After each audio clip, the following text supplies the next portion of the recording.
Welcome to Women Empower Active, an initiative started by You Are Sportswear to empower women to find their own active adventure. I'm your host, Jacalyn Gross. I just want to say at the top of the show, I do talk about apps and different people on Instagram. They aren't sponsoring this podcast. And also, I'm not a doctor. So if you want to be active, make sure you talk to your doctor. I hope you enjoy this episode. So, a lot of you started being active through organized athletics. You ran in high school or you played sports in high school, and then you potentially went on to college. And then once you get out of that, you don't really have any other coaches. And so you kind of like are left to put together your own training plan, or you kind of just do whatever you want. And then sometimes you get injured or you get stuck doing something boring. You get bogged down with work or something else, and you kind of like just lose the thread of like training. And so I found it super helpful to have a coach. My coach, as I talked about earlier episodes, is Nicole Bush. And like the reason I have a coach is because I really can't write my own workouts. I tend to overdo it. And I really think it's valuable to like talk through, like anytime I'm having feelings about how my training is going, like talking through training with somebody else kind of validates my feelings. And so I find it really useful to have a coach and train with somebody than just doing all of my own training. So personally find it valuable. Other people might not need that. Like even now I'm still like trying to find like different ways to be strong. So I was doing a lot of hot yoga before COVID. And so when we kind of got into COVID, I downloaded the Alo Movement app, and it's really good. I mean, it has a lot of different workouts. You can do like yoga or HIIT classes, and there's like a boxing class. It's not really about like that for me. Like I'm not like trying every type of exercise. Like I just find it helpful. Like if I have tight glutes or hamstrings or hip flexors, that I can find a video that would like work on those specific areas. Or I want to do abs, or I want to, just something that I don't have to come up with myself. I can just like type it into the app and find the video. You can also like save your videos and stuff like that. And that's fine if you want to like track your progress through that. But the value for me is just like finding something quickly that will like do what I need it to do for the moment. So I use it for mostly the yoga part of things. I was also doing some of the classes that work like your little tiny muscles, because I think those kind of help, like even if you're working in your shoulder, like to make your whole shoulder strong if you're working those little muscles. So that part was important to me. So the other app that I have is called Playbook, and I got that because I wanted to download Sally McRae's like workouts for ultra runners. And I wanted some different lifting. I had a book that I was following for lifts, and I had used that for a while, and I didn't really find that it was really working where I wanted to work. So I went through, and Sally's app has been pretty good. There's other people that you can go. You can like get all the different trainers on there. I honestly have not looked at anybody else. Sally has like a lot of different workouts, so I kind of like cycle through them. A lot of them are like if you have like running and lifting combined. I don't like use her running program, so I just do like the lifts, and I do them like twice a week, and I just like pick like arms and legs, and there's some like full body videos too. And I've been doing that app for like maybe the past 5 months or so. I'd have to look back at it, but yeah, that one's really helpful. And again, like you could download that app and then get a bunch of different options for coaching or like lifts or whatever you want to do. I think like everybody is on there. It's a lot of different people that you follow probably aren't on there. And then the other or other people that you can kind of find are like those that are on like Instagram. Like I'll find videos for hip mobility or something else, and I'll like look at those exercises. But the two people like I really usually watch are like Meg_Takis on Instagram, and then Dr. On, who is Run Resiliency DPT. On, I actually do all of her activation drills before I do any of my runs. and I do those like every day. So she was really helpful with that. She also has like a bunch of injury prevention type activities, or she'll like break down some like squats, kind of, or like lifting heavier videos and stuff like that. And then Meg has a lot of like injury prevention as well. And then like just different ways to be strong and like cool activities, and lifts that you can do that are just different than what you're normally doing. I guess like sometimes it's just better to find something that's different and you're kind of sick of doing the same motion over and over again. If you're going to work similar muscle groups, it might just be more fun to try something else. And something I've noticed too from like cycling through different ways to be strong is that I won't realize that, like for Sally, for instance, that app, the Playbook app, she had a video that was like body weight activities, and I like just tried it because I didn't have that much time to lift, and I was like, I'll just try this one, and I actually got really sore from it because I like never used my triceps. And so I was like, oh my gosh, like this really made me sore. So it's really good just to like try different videos. And I tend to look for more running specific workouts, but I'm kind of looking towards more climbing specific, which kind of brings us to our guest today is Mercedes Pollmeier. And this kind of like goes along with those different lifts and people we were talking about in the way that she is a strength and like climbing coach for like longevity. She really focuses on like a lifetime of climbing.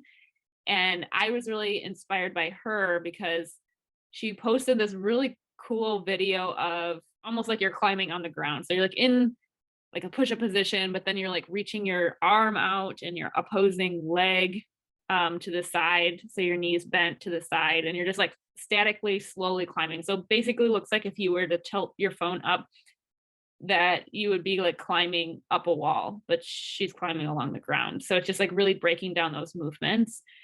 And as somebody who is like not really paid attention to how my body has felt, like those movements and breaking those down have been really helpful because it's kind of giving, it's like connecting my brain to the motion of the movement and like strengthening that movement. And like the same thing, like she basically like think about running and then like boil it down to just like one single step, remove all momentum.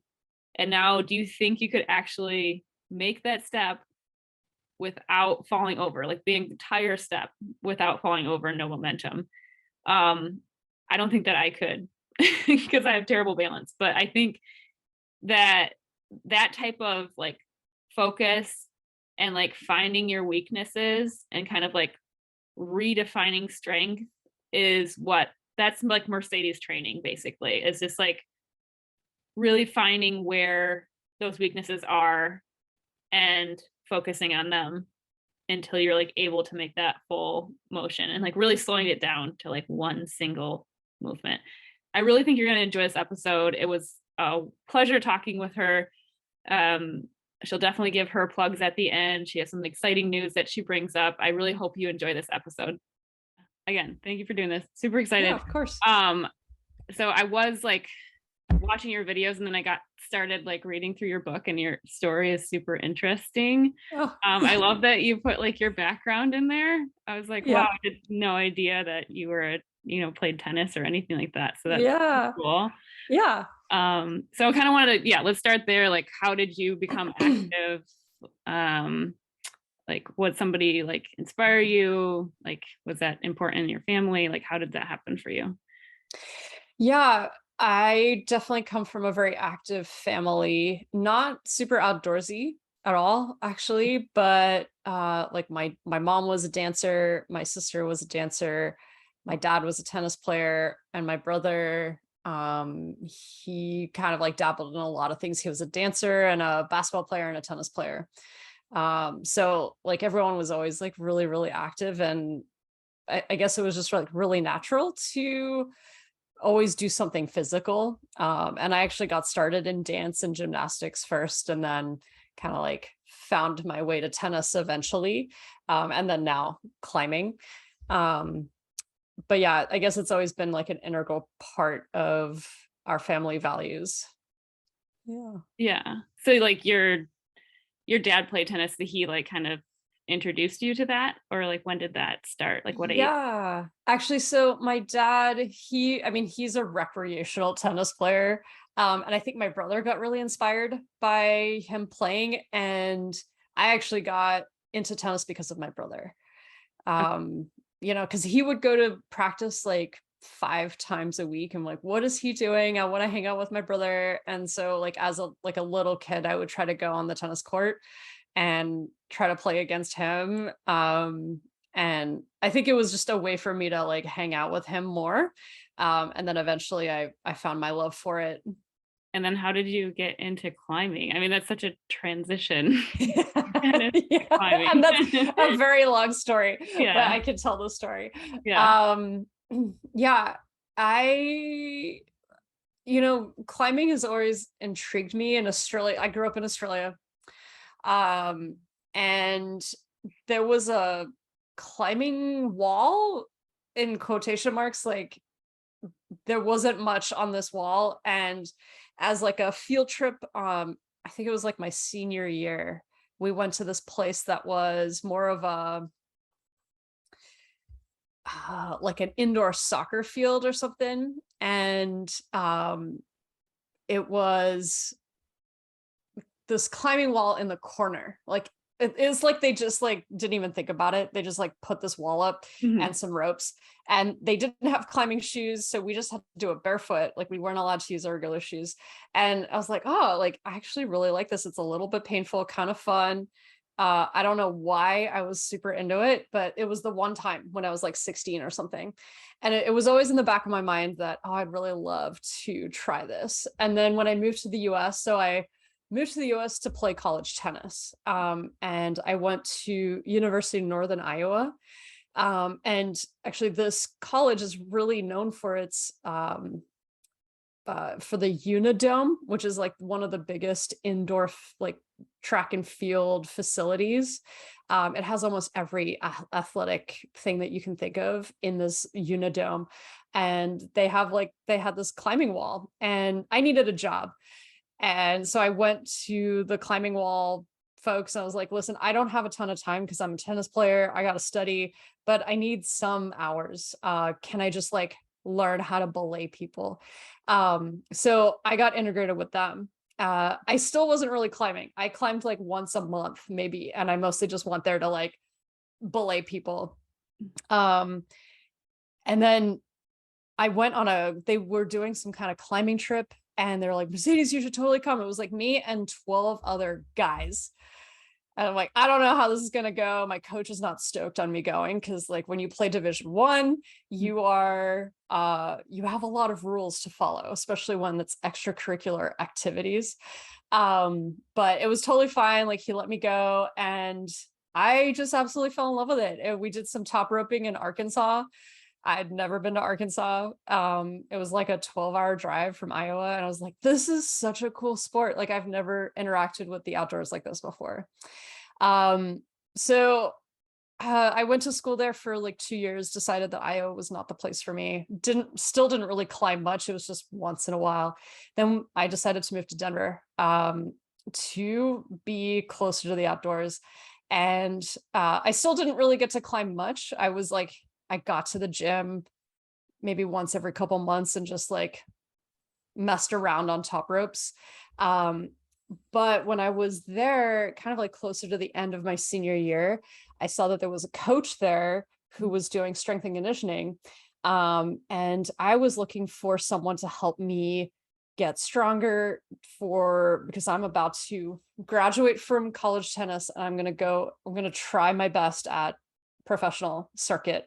And that jump is really big. So I started at kind of like the semi-pro level, and I started training with him in Denver, and he actually got me to climb kind of on a regular basis, like once every week or once every 2 weeks, just to build some upper body strength. And it was actually because of him. He is so good at what he does, and he really inspired me to help like other athletes or climbers feel really strong in their body, because that's what I got out of that whole experience was, oh God, I feel so strong. I'm never felt this strong before. Mhm. And when I was basically like finishing off my tennis career, I had been playing tennis for probably like 12 years at that point. I was like, I think I'm done with tennis. I have all of these overuse injuries, but I really like climbing. So I decided to quit tennis, and I continued to coach tennis because it was actually like decent money. But I stopped competing and went into climbing and just kind of like went head first into that.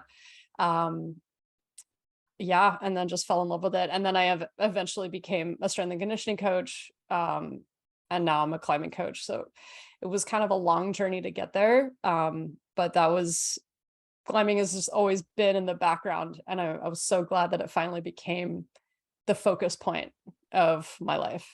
I want to just go back to the Iowa, University of Iowa, you said? University of Northern Iowa. Okay. And then like, Yeah. why did that end up being not the place for you? You just didn't like it, or what happened? That's a great question. I didn't really know much about the United States. Okay. I like all I heard was maybe stay away from the southern states. Okay. That's actually like the thing that I heard. I don't know where I heard that from. Mhm. So and when you apply for colleges, there's kind of like these they're like recruiting agencies. So you give your profile and like your rankings and everything to this company, and then they go and submit your profile to all of these universities and colleges, and then you get like after a couple months you get all of these offers.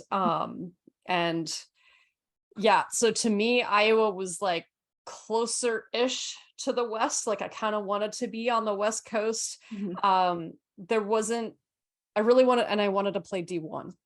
Yeah. um and there weren't a lot of D1 schools that I got offers from on the west coast. So I went with Iowa because it was the closest. Really zero idea of what Iowa was gonna be Yeah. like. Yeah. Yeah.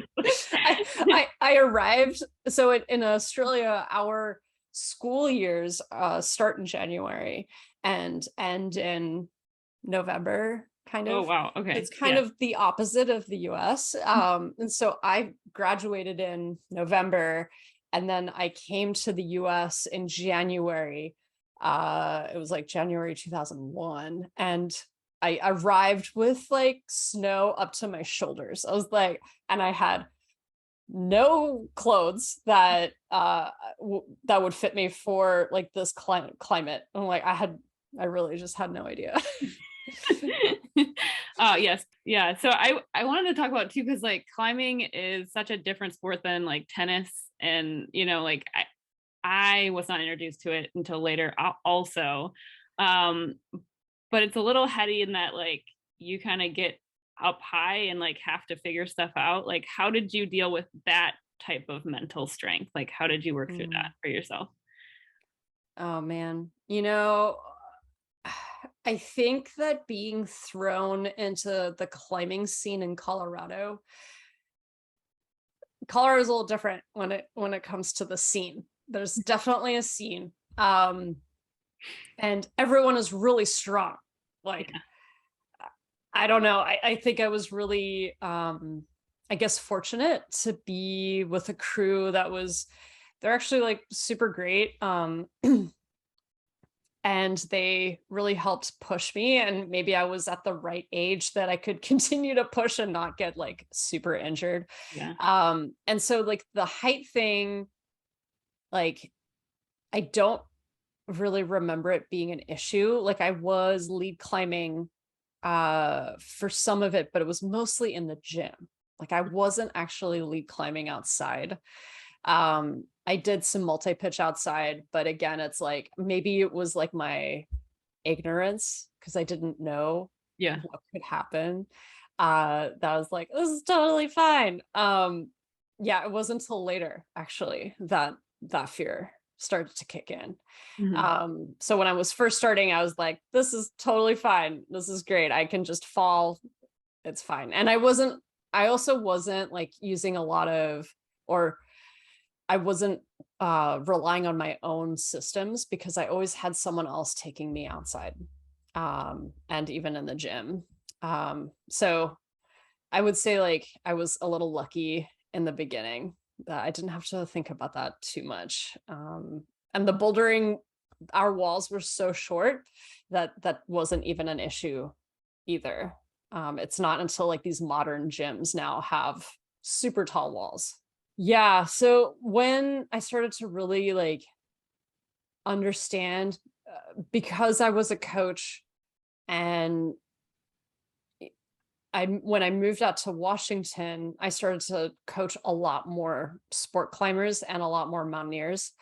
And it wasn't until then, like I actually started to like I had several clients who like died from climbing accidents. And it wasn't until then that I was like, oh, this is actually something that you need to be mentored really well in before you go and do it. Um, so I would say like moving to Washington, that was the biggest lesson. And uh, I took the falling, I think it was like the falling class with the Rock Warriors Way. Mhm. That's the guy. And he did like this falling class that I think that helped me. That was kind of like the shift that I had that I needed in order to really climb much better on sport rope on sport than I did before. And it's so great because he like really like breaks it down into like serving your environment, making sure that your systems are in check, talking to your partner. I think all of those things are critical before you even think about doing something kind of beyond your limit in in the outdoors.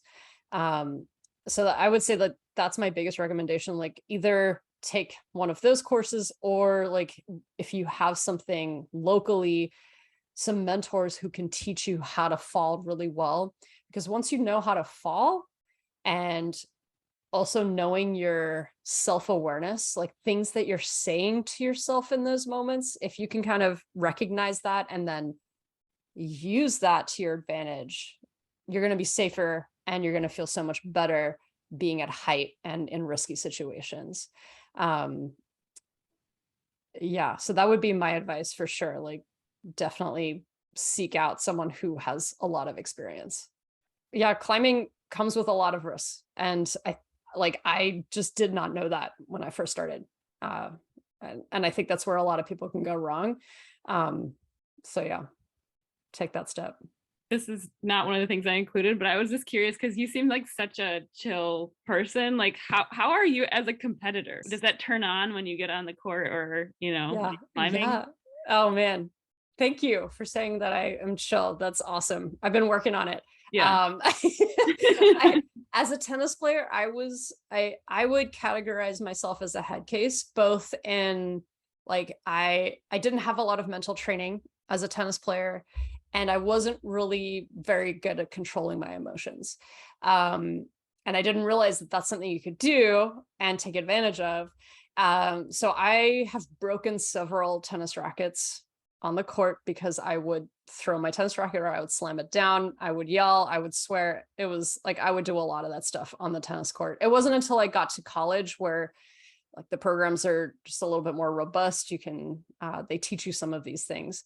Um, and like when I transitioned into, oh, like I can control my emotions on the court now, I ended up kind of being the person who like I could get really really focused and not get swayed by my emotions. And so that was like a really big lesson that I got from tennis. And I'm also a persistent, so if I'm losing, I would try to stay on the court as long as possible because if my skills weren't the best, I could at least outlast that other person. So I relied heavily on my conditioning to get through a lot of matches. And like in climbing, that was a little different because it's a totally different world. Like competitive climbing, you have a time restriction. You're not really competing against anyone. You're doing a thing that the setters put up for you. And it's really just testing how quickly you can read a route. And so in those circumstances, it's just being, I guess, very clear and like quiet minded so that you can look at things very quickly and try to figure out the problem as fast as you can, and then rely on your skills at that point. And I don't really ever remember getting mad during climbing competitions, because it's just a totally different game. Like I think also at that point I really just loved climbing, and I was like, I don't really care where I come, in the rankings. It wasn't like I wasn't really gunning for first place. I just wanted to compete to get the experience. So yeah, I would say I'm like fairly intense and focused, but I'm much better these days than I used to be as a youth tennis player. Mhm. Yeah. I find too, like when you are doing a different sport that you didn't grow up doing, it's harder to compare where you were before. So it doesn't have the same like emotional attachment to like the result as it would if were younger and had done something different. So Yeah. Yeah.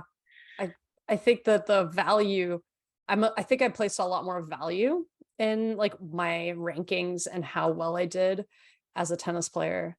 Uh, that has definitely creeped in climbing for sure, especially as I got better and realized, oh, like I could actually go pretty far with climbing, but uh sinking back into that habit of like results equals my value. I think that was pretty uh may have actually gotten in the way of me getting better at tennis too. Uh Kind of stopped me from being or like pushing through certain boundaries and comfort zone. like your body being stronger than your mind is Yeah, letting it be, basically. that's right. Yeah. Yeah. Yeah. Yeah. Kind of going along with that, has there ever been a point where like exercise has been like more unhealthy for you than healthy? Hmm.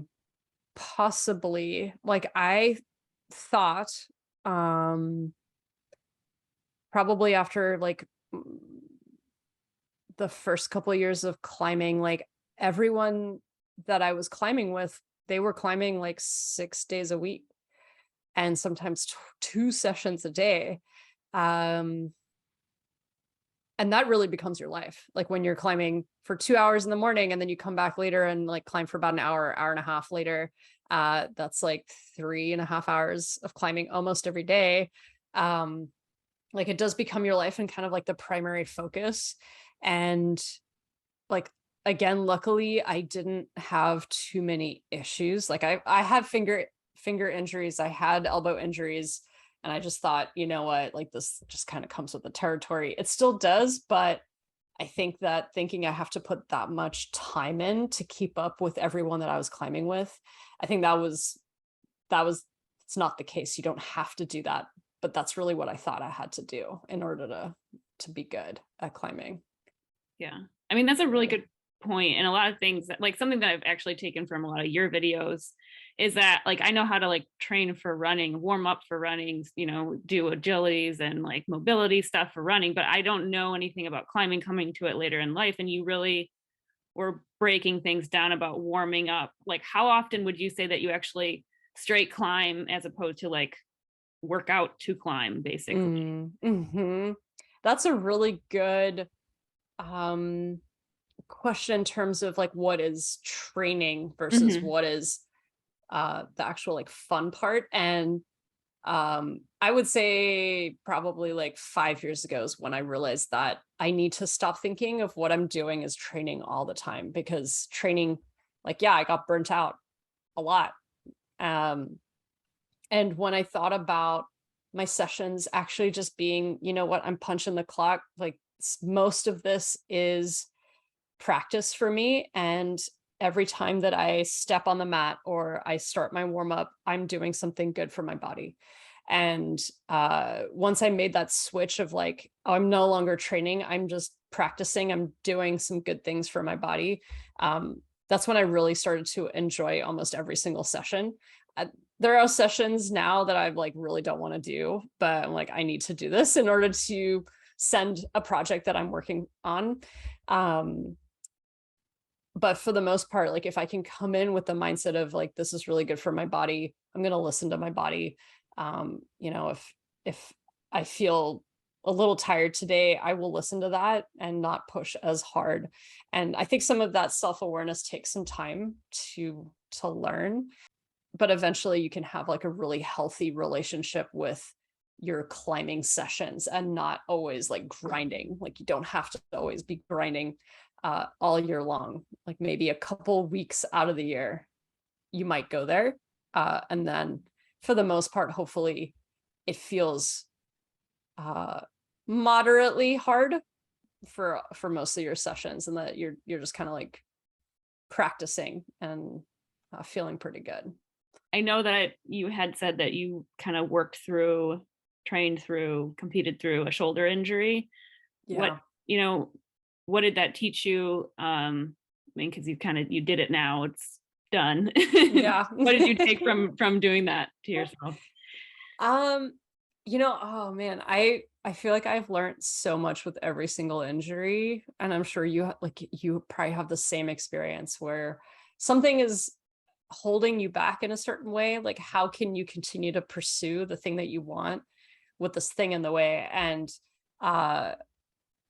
it's really just figuring out ways around the problem. And so for me, it was a lot of watching other people climb. And that's how I was able to get through it, was watching my friends climb, watching my clients climb, because even just watching them helps me become a better climber. And I think that that's probably the biggest thing I took away from it, was like, oh, I don't always have to be training or pulling hard. I can do these other things that are going to help me become a better climber.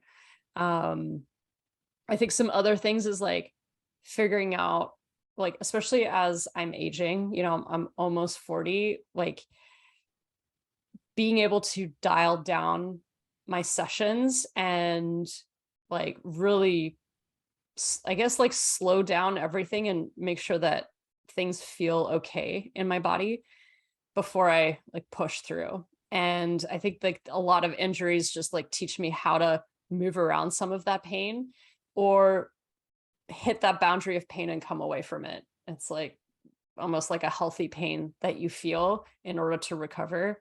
And then I guess like the other part of it is like the mental side. It gave me a chance. I'm still working on it. Is that like all of my negative self-talk, and what is my true identity in climbing? What are my values? And it kind of goes back to like, I think a lot of my identity was the grade that I was climbing. And when you're injured and when you come back from injury, you are not climbing at that same grade. So what does that mean for you? And I learned a lot about that, and just being really like, I wasn't super kind to myself at the time, but now it's definitely been a huge lesson in like overcoming that imposter syndrome of like, if I'm a climbing coach and I say that I'm a climber, that I should be climbing at this level. But really, like I still love climbing, and you don't have to be defined by the level at which you climb at. That's really true. And it's a lot about ego too. Like just like letting your ego go about things and not having to just push through things, because you need to be at that level. So Totally. I wanted to switch into one question because I have a friend who's kind of struggling with this right now. But in your book, you were writing about having athletes with different mobility issues, and like maybe their calves are tight, and even like breaking down just like a squat, like, okay, their calves are tight or their quads are tight, or your example was yourself where you had to like make a wider stance to squat better. Like, what do you do when you have a new athlete and you're training them and there is some mobility or like restrictive movement? Like, what is the first things that you kind of like look to do? Yeah, I would say like looking at full ranges of motion, like and full range is dependent on you. And so that's what I want to see. Like what does your shoulder look like when you bring your arm overhead? So, in climbing, everything is overhead. So let's look at that. Like when you bring your arms overhead, is your rib cage moving with you, or are you able to separate your scapula from your rib cage and just move in isolation? Like those are like something like I see that as a very common thing, not just with climbers, just like with generalized population, is that the shoulders are just super tight, and that comes with stress, that comes with sitting at a desk. And for climbers, that's a lot of downward pulling. And so we have a huge restriction in our rib cage generally because of that. So that's where I look as one of my the things that I look at is thoracic extension and how far you can bring your arm up overhead. And then squatting. And I think that, I'm a huge proponent. Like I say, try to get ass to grass as much as you can, as long as it doesn't hurt. If it's not hurting you, then go as far as you can. Because in climbing, like when you high step, if you've ever done a super extreme high step, your butt is like on your ankle, and you're asked to be able to like stand up out of that position. So the squat and the overhead extension, or I guess overhead flexion, is like what I'm looking at for the most part. And like, it's all about just meeting a person where they're at. And it may take years, for a person to eventually get into some position that could resemble what we're going for. And there's never a perfect position, because like, even just recently, I realized like my internal rotation in my shoulder is so limited. And I asked my PT, I was like, what the hell? Like I work on this all the time. And he's like, well, you were a tennis player for like 15 years, which is all external rotation. So your shoulder now has the shape of a tennis player and probably not a climber, which is why internal rotation is so hard. And I'm like, okay, so our anatomy changes, especially like with the repetition in childhood, that shapes our body into what it is as an adult. And so like just taking that into consideration, like, okay, let's not force people into these perfect positions. Like if you can't go overhead with your arm completely straight up, can you go overhead with your arm away from you a little bit more? Like, does that feel comfortable? Great, let's work there. And with squatting, there's a lot of really fun like tricks that you can do to make squatting feel really nice. And like, still to this day, I have problems with my squat. I realize I have hip impingement, and that was something that came up about 2 years ago. And so I have to do all of these little things in order to make sure that my squat feels really good instead of just looking really good. So I think it's like more about educating the athlete on like, this is where you are. This is kind of where we want you to be. And let's just meet you where you're at. And here are some like scaled exercises that you could do over time. And sometimes that like recipe of exercises can be really long, because we are trying to kind of like, here's one big movement, and let's like cut it down into smaller and smaller pieces so that your brain can first like create these like movement connections. So it's like the brain and muscle connecting in that movement. But also for the tissues to adapt to the thing that you're asking it to do. Tissue adaptation, I think, is something that not a lot of coaches, and especially not a lot of like laymen, they just don't understand. Like the tissue takes a very, very long time to adapt, like months and months. And I think the 30 days to 6-pack abs or whatever these like quick programs, like that is all false. Like it takes months and months for your body to change. And when it comes to mobility, it's going to take years, for things to eventually change. But I think feeling more free, feeling like you can move with a little bit more range comes quickly. I think because the brain does some of that work. But physically, like the tissue and the joint takes a very long time. Wow, that's super interesting. Yeah, I've been really interested in like those movement videos and like really breaking it down and slowing it down, because a lot of what I'm doing is a lot of momentum, and then realizing that I have a hard time just lifting my foot up and standing on one foot without momentum, because I just don't have the balance. And so Yeah. it's been really interesting to kind of like, and your book really breaks it down really well about like how to kind of like listening to your body, using your body weight, and then like kind of seeing how to feel to move. Kind of, it's like all Yeah. connected, and Yeah. that was really eye-opening for me as somebody who has been taught and trained to just kind of push through things and not really listen to your body, and then to actually back up and say no. You're actually supposed to be cognizant of every motion that you're doing, and then you can speed it up to go Yeah. faster. Yeah. So, And I'm sure as a competitive athlete, like you had to keep up with everyone. And so mhm. listening to your body probably wasn't in the cards for you, Yeah, and that was definitely my experience as well. Yeah. I like that you had written like, I wanted to get it right. You treat your body like a project. It is your only body and you only get one. Mm. I love that statement so much. What does that statement mean to you, or like why did you kind of feel it important to put it in the book? Yeah, I think because I have had so many injuries before even writing this book. I had Mhm. so many injuries. Like I had torn both of my ACLs. I had shoulder surgery. I even had heart surgery at one point. Like it's like, oh, if I don't take care of myself, like when I'm even just 60 years old, I'm not going to be able to do the things that I want to do. And I knew at that, like when I wrote the book, that climbing, or at least being in the outdoors and being active, is going to be something I want to do until I go into the grave. And um, there is a way to, you could overdo all of these mobility stuff as things as well. Like I've seen people do that. Mhm. So it's finding that balance, and that takes some time. And um, like I still I'm injured right now, and it's another learning process. And especially as you age, like the one thing is certain: change is inevitable.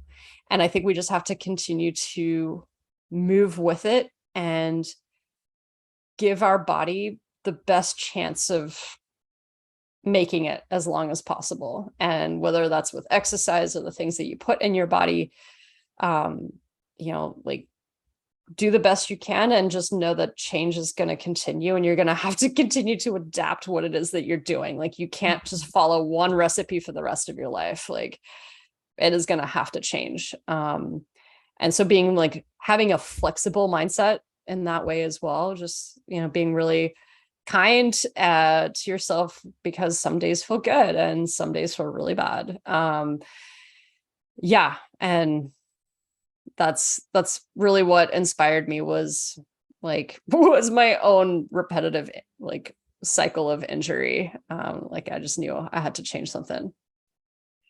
Do you still feel strong even when you're injured now, or do you still struggle with that? I I would say in the last couple years, where stress, like I haven't had so much stress in my life. Like I uh quit my full-time job and started my own company for coaching. And that transition, like I just like piled on all of the stress. And right now, this is the lesson for me, is how stress can affect the body. And I think that just in the last couple of years, I've climbed the hardest I've ever climbed, but it is the weakest I've ever felt, which is really interesting. Um, I don't know how, like literally, I don't know how I was able to climb so hard, but feel the way that I do. And I think it's because of stress. And that's really what I come back to. Like my body feels so tired all the time. And so like my training sessions are really short. And so I'm giving my body as much time to recover because of the amount of stress that I have. Um, Yeah. So I guess right now I don't feel great um because I have it's like a nerve entrapment in my elbow. So I can't even like hold a dumbbell right now. Wow. Um and so I've been, again, like the obstacle is the way. Like how can I continue to do something without Mhm. making my elbow hurt? And I am now running. Like I'm not a runner. I'm like, you know what I could do? I could run. Mhm. I love sprinting actually, and so I'm doing like a lot of intervals, and that actually makes me feel really good. Mhm. I feel strong when I sprint, but I don't necessarily feel strong like doing a squat right now. Yeah. So do you do like you said interval training just like around a track or like where are you? Oh man, I wish I could go to a track. I really love, I have track shoes. You would be so Yeah. proud of me. Yeah. Um, no, I do it on a treadmill and I just do kind of like speed intervals. I'm not really built to do endurance. Like that is my anti-style. Like it's the Mhm. same with sport climbing. I prefer bouldering over sport climbing. Yeah. So once a week I'm trying to do endurance, and then the rest of the time I'm like, I need to be able to enjoy the running that I'm doing. So the speed intervals have been very engaging and fun. I ran the 800. So, Oh, sick. yeah, switch to more Yeah. distance stuff, but yeah. Yeah.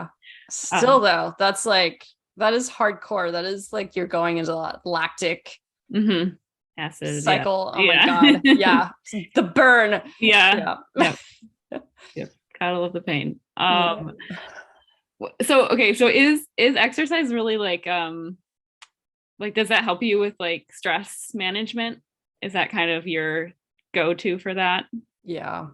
Yeah. It's the easiest thing I can do and that I can tap into.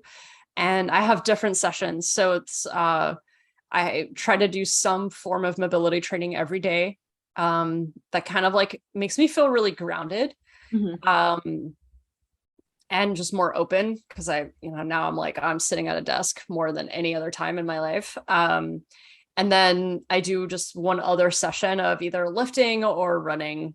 So it's about 2 sessions a day, but my mobility sessions are pretty short, like maybe 20, 30 minutes. Yeah. And that is, if I miss it, if I skip a day, I feel it, not in my body, but I become irritable. Yeah. And I don't sleep as well. And uh, it affects my appetite. Like if I don't work out, like I was sick, I had the cold for the first time in 2.5 years, and I couldn't move, and I just was not hungry. I'm like, I don't have an appetite. And the second I start working out, I'm like, oh, there's my appetite again. This is great. Yeah. Yeah, I totally can relate to that. Yeah. Do you value like I'm just curious, do you value like working out like your sprints like more than mobility or like flexibility? Like what's your value system for that? Or do you value everything equally because you're moving? Hmm. I have never been asked this question. I love this. I think I value strength training over anything else. I I think because it's the foundation. And if I can do strength with a combination of flexibility training, then that's perfect. That's the perfect workout for me. Because everything else can be built on top of that. Um, so yeah, I would say like a strength and flexibility session is number one. Like if I was crunched for time, that's the one I would do over anything else. I do like putting in, I think a lot of people think that they have to do mobility separate, but in strength training, you have to rest. And the best rest is either doing some passive stretches or some mobility while you're resting. And that way, you get in the same workout that's 60 minutes, you get both that mobility plus the strength. Oh my gosh, duh. Like that makes Yeah. so much sense. Why do I not stretch in between my rests when I'm Yeah. lifting? Yeah, because I'm one who has a very hard time with doing flexibility things. Like I know how to do them. I just Hmm. don't I want to be pushing. Like I want to do something that's hard. It feels like I'm doing something, but I am working on just like putting more time into, because like when I feel it, when I do it, I feel good. But when I Yeah. don't, then I start getting tight and like other things are starting to hurt and my feet will, hurt or whatever else because you don't have, not just doing simple toe stretches does like wonders, but it's like taking the 5 minutes to do it is like torture for Yeah. some reason, even though it's Yeah. taking nothing from me. Yeah. Well, I think you brought up a really kind of like the core reason why a lot of people don't do it is because we feel like we have to always be pushing because we've got this like exercise mentality where it's like, oh, I have to like suffer and grind in order for it to be doing something. And I would say that's probably true even for work and things like that.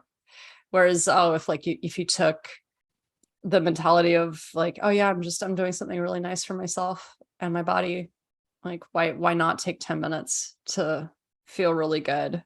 I think that is very challenging for many of us to do, to give ourselves that time. Our final question, which we ask all of our guests, is what are your words of empowerment for anybody who might be trying something new or might be intimidated about climbing or any other sport? Yeah. Well, I'm reading The War of Art. I don't know if you've ever read that. It's actually a very quick read. They're like really short paragraphs under a lot of topics. And it's basically all about resistance. Normally, when we're trying something that we kind of care about, we have this fear or resistance that comes up. And if you're trying to get into climbing or you face like imposter syndrome or something like that, that is just resistance showing itself. And that means that you really do care about this thing and try to use that resistance as something positive. Like, okay, I recognize that I have all of these feelings and then take that and move forward with it. And just know like you're feeling that way because you really care. It doesn't have to define you. Again, like we shouldn't put value into the results. You should put value in the process. Being able to see that resistance and use that to your advantage and enjoy the process of learning. Is that kind of how you come to like competition now? Yeah.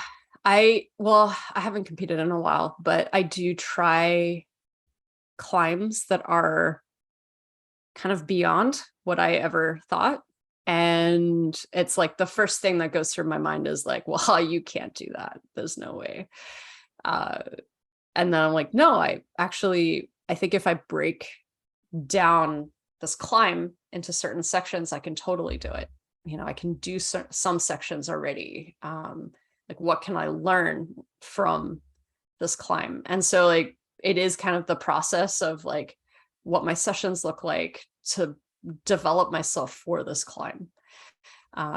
And doing things that I never thought I could. Like, I think the last couple of years of climbing really showed me that I've been holding myself back mentally because I didn't think I could ever climb double digit. And I did it multiple times in the last couple of years. I think it's more like we're a little bit more like limitless. Like we put our own limits on ourselves. I definitely will take that one and think about it for a while. So thank you for sharing that. Is there anything else that you'd like to discuss? I think like right now, like we're coming out of a really rough couple of years and time is weird. I don't think I've ever experienced time like this before. It's like, I don't know. I'm having a really hard time even figuring out what I did last year. And then 3 years ago, it felt like yesterday. And like moving forward, like really taking each day as best as you can, like being really present as much as you can. Especially in the world of technology, we are so easily distracted. And I think now is like especially a really important time to be as present as possible. so that we can be kinder to each other and do things for ourselves, but also do things for other people. Yeah, I think that that's kind of like what I've been thinking about the last couple months is like time and how do we just slow things down for a little bit and enjoy it.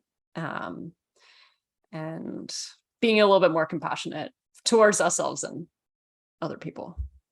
Being understanding that, we're all kind of going through this together, even though, Yeah. Nobody's had to do this for whatever 100 years or so. So Right. oh, there's no Yeah. script. Yeah. Would you like to plug your Oh, company and training and website? yes. Yeah, so if you kind of like what I talked about today, you can go check out a lot of like I have so much free content. I have a YouTube channel, so that's youtube.com/Mercedes Pollmeier. Check me out on Instagram. I try to put, at least several posts every week, mostly about physical training and then some about climbing training. And then I have 2 books. I have Simple Strength, which is a guide to bodyweight training for outdoor athletes. And then I have Peak Nutrition, which is my second book that I wrote with Maria Hines, who is a James Beard Award winning chef. Like our recipes are off the hook. They are so good. And again, it's for outdoor athletes. There are recipes for the back country, for front country, for like if you're on a trail, and then just regular like training nutrition. And I write all about the science behind the nutrition part. So it's a very extensive book. And I have programs that you can get. So if you're working on your pull-up, I have a pull-up program coming out here very soon.